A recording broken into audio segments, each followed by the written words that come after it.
past 3 days is a regional training seminar which speaks to the assessment of the economic contribution and performance of creative industries to the national economies. From a policy standpoint, I think, and in terms of looking at the region, I think more often than not, when we speak to the creative industries in the region, some people narrow that definition. And I think this is one of the things that this seminar has actually sought to dispel.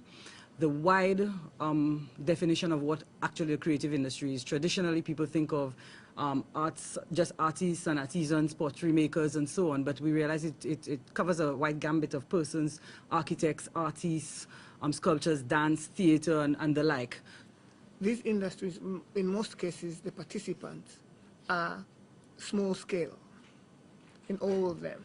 So their contribution to employment and to GDP normally is not captured in the national statistics. So what we're trying to do is try to find a way of capturing this contribution into the national statistics so that the sector is more appreciated apart from now. Now people recognize that the creative industries are doing good, but when you ask them for facts, there are no facts because there are no numbers. So what all these activities are targeting to is to enable government to collect data and come with reliable data on the exact contribution of this sector. So today, over the past 3 days, what we've had is that we've had the statisticians come together to discuss the issues with respect to the collating of data and the use of that data in order to inform policymakers in order for them to properly deal with the creative industries, in order to plan for them, and the impact that that has on the national economies of the region. Too often you find that probably in St. Lucian parlance, people look at it as when you have the artists, it's like people who are more interested in a bon temps, having good fanfare and so on, but not really measuring the impact of that on the economy of the country. How does that benefit the country? And we see within the region that there are a number of countries that have probably made good with the creative industries, and we can point clearly to the issue of Jamaica. The example of Jamaica when it comes to persons like Bob Marley, Jimmy Cliff, the Usain Bolts, and all these other things. I have seen what it has done. I've seen that it has moved humble people with great skills and talent from economic deprivation to great success. I see where it offers an avenue for full expression of our talents, and we are gifted people, and we have great cultural wealth, and we must begin to ensure that we protect that. Whereas in countries as small as St. Lucia, when you look at our industry, we have people from our renowned artist Dunstan St. Omer, we have our Nobel laureates, we have people like Adrian Augier, we have our musicians, and all our dance and theater people, the choreographers, and all of those persons. So we believe that this is a very timely and important exercise that where we have the OECS Secretariat collaborating with the International Trade Center, the World Intellectual Property Organization, and other stakeholders in order to sensitize and address that issue, in order for us to be able to, for them to be able to inform policymakers like myself, so that we are fully aware of the industries, how that industry impacts on our GDP, and in order for us to properly plan for it. And the beautiful part about our region is that we have a common heritage. We have a wealthy culture, rich, but there are subtle differences. And so when I speak of a nation branding and the branding generally, I speak not only branding a nation within our region, but the region itself. So that when someone speaks of a Caribbean person, the perception is there, and it is consistent and unique in that it is different from any other region in the world. We are different in many respects. There are differences within the community, but collectively there is a level of understanding and common heritage that makes us a very rich and wealthy cultural destination of the world. So that is what we must not only seek to to elevate to a different level, but we must sell it as uniquely ours. And we must do everything in our power to ensure that it is not pirated by people who see the wealth that we don't appreciate. We, for too long, have failed to appreciate the wealth that flows from our heritage. Right now, the priority for the region is for us to assess, for us to really see what the contribution is and how it impacts our economies. Because right now, we don't see that. We're not able to collate that data to be able to inform that policy interventions. When we are able to do so, and given the importance of, as discussed, of services in our countries at this time, it is important for us to understand the impact, for us to be able to properly plan for them. It is only then when we're able to measure and we're able to see the true potential that I think in other forums, whether it be ministers of finance and so on, looking at the impact on the country, then they will be able to come to those conclusions. But for now, we are taking it one step at a time, trying to get the information in order to properly assist that sector so that we can realize the potential, both for the national economy as well as our export market. And our role at this very important seminar has been to be involved in the discussions of how best to capture the importance of the creative industries to the Caribbean communities. As we heard the Minister mentioning just a few minutes ago, the creative industries are far more important than they probably have been recognized. And one of the reasons why they have not really been recognized for their important role is they're very difficult to capture statistically. And because the way that trade statistics normally are structured, they are good at capturing agricultural products and manufacturing, but less good at capturing the new creative industries. So therefore, it tends to fall through the cracks of the statistical observations and hence get unobserved and ever maybe also fall off the radar when it comes to attention. You can only provide policies and support what you can see and what you can measure, so hence the importance of being able to measure not only the economic contribution of the creative industries, but certainly also, for instance, job creation and opportunities and upliftment opportunities for women and youth, entrepreneurial opportunities and so on.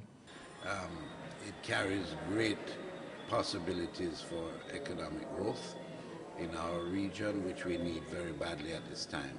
And so what was held today was to explore in a meaningful way the mechanisms that should be used to provide the level of empirical data on which to assess the importance and significance of this sector for economic growth within our region.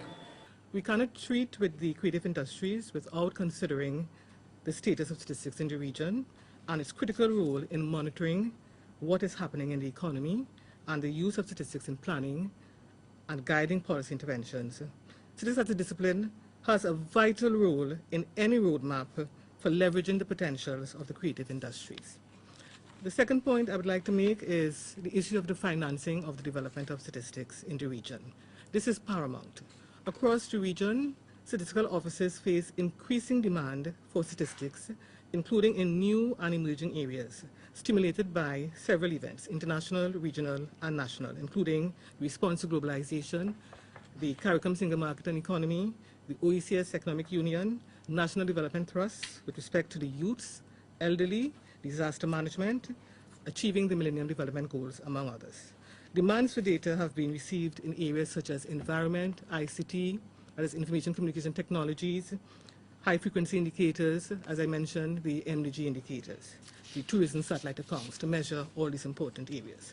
Therefore, statistics has to be placed on the front burner in terms of national and regional priorities. This should, of course, be followed up by investment. The CARICOM Secretariat is utilizing a regional approach in this regard and has been able to obtain funding from our international development partners to lay the foundation for the development of statistics in a number of areas. And of course, we have to look now in terms of the area of the creative industries with our new partners, the WTO, WIPO, UNCTAD, and the rest. We've seen the importance of the development partners in assisting us in that regard, to the point that we have had discussions with them and agreed, and they have agreed to work together to be able to do a presentation to the quoted, and then for onward transmission to the ministers, the prime ministers, in order for us to really sensitize the region and the policymakers as to the importance of the creative sector in services and that impact that it can have on the national economy in order for us to properly plan for them. Going forward, you know, like I mentioned, we would not mind taking a leadership role in terms of harnessing this sector in terms of the data collection needs, looking at the, let us say, the political buy-in in terms of assisting in the process of putting it on the agenda of the quoted, looking at the immediate next steps to see, for example, what technical assistance are immediately available and sensitizing countries on this aspect and getting them to perhaps apply for available technical assistance. Also sensitizing, we have a standing committee of Caribbean statisticians in the region, so we can start to put it on the front burner in terms of the heads of statistical offices and the technical persons in statistics, and most importantly the census, right, the population and housing census, because that is a seabed of information. There might be some information depending on the level of coding available on occupations, for example, and industry that may shed some light and provide benchmark information on the creative industry. So these are some of the things that we'd be willing to do moving forward in terms of leading the process. I think the difficulty arises in our region first on how do you define the creative industries, because I know if you were to say it here in St. Lucia, people would probably say, okay, Choiseul and what have you, these are the people that are there, but do the rank and file, the people in the public sector, private sector, do they understand that it is more than that? And I think this is where the intervention that we asked for by WIPO, ITC, and the other development partners in presenting that paper to the policy makers at quoted, it becomes very important, because you need to first dispel the thinking of persons that this is just these people using their hands. It is more than that. And it is not just about music and Bob Marley and so on and people going out there and doing a little wheelele or whatever. It is much more than that. It's the export power of that. You've had these people going out all day. How do they come back? Do you have to have it on your shores, or do you take it beyond your shores? So I think it's a wide-ranging thing, and it doesn't just fall to people just opening a little tray on the side, but it has to have that level of creativity, that intellect. How do you safeguard that? How do you measure that? How do you plan for that? Let me elaborate on that. It's the easiest sector to say, we need money, let us not bother with that today, because it will still continue. The youth in the inner city, deprived of an opportunity but has great talent, will continue to express himself and fight his way by himself. What has happened is that we have ignored the significance of making a conscious effort to put funding behind the development of that talent and to identify it early, nurture it, and carry it through to its final stages, until it's a sort of incubator process, until that talent gets to a stage where it can now assume all the responsibilities and characteristics of professionalism that can stand on the world stage and be counted and be appreciated and loved. Then it is the responsibility of the government to create that incubator and that environment of comfort that makes them be able to flourish as they go forward. And doing nothing is the worst way to treat the development of that talent. When you talk about creative industries in many countries, the vehicle of these industries, in most cases, they are small. It does not mean that the return to that activity is small. So within the creative industry, depending on the kind of definition you want to take, you find people are in the software industry. Software industry is a creative industry. you find people in the publishing industry. These are not small in the sense, but you can find still small publishers. You find people in the theaters. And again, you find people in the crafts. So all these include the creative industries. So it all depends on the kind of definition that one will be taking. And in the activity that we are undertaking in the OECS member states, there is a provision where countries will identify their creative industries, and try to link with the classification given. So this is the main classification. So apart from the main classification, country will try to identify which kind of industries fall within that classification. So in the end, you find a lot more, apart from the generally known music and performing arts. That's all. ITC, being the International Trade Center in Geneva, has, in relation to this Creative Industries project, which, by the way, is kindly funded by the EU, two roles to play. One is to assist in this discussion and formulation of how best to get a better data foundation, to better capture the importance of the creative industries to the Caribbean economy, including job creation, economic growth, and entrepreneurial opportunities. The other part we do is, when that has been established, then we also have a number of other activities we can support, where we can support the creative industry to further develop as a sector.